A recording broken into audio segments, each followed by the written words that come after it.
নরম জাদুকরী কণ্ঠে, যেখানে সূর্যের আলো নীল জলের মাঝে নাচে, সেখানে বাস করত এক অদ্ভুত সুন্দর প্রাণী, বিড়াল মাছ মিয়া পাও ব্লু।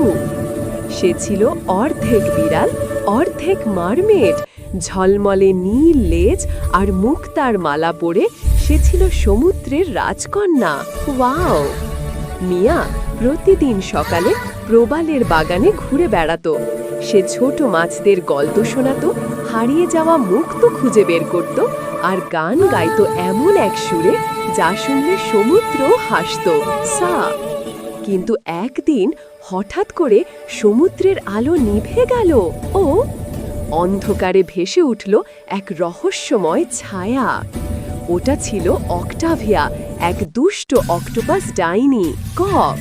সে সমুদ্রের আলো চুরি করে নিজের জাদুর বলয় আটকে রেখেছিল।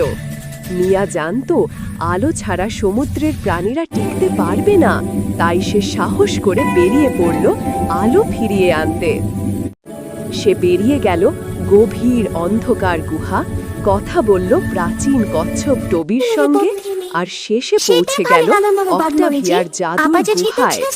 সেখানে মিয়া তার মুক্তার মালা খুলে জাদুর আলোর দিকে ছুঁড়ে দিল। মুক্তাগুলো একসঙ্গে জ্বলে উঠল, আর আলো আবার ফিরল পুরো সমুদ্রে। ওয়াও!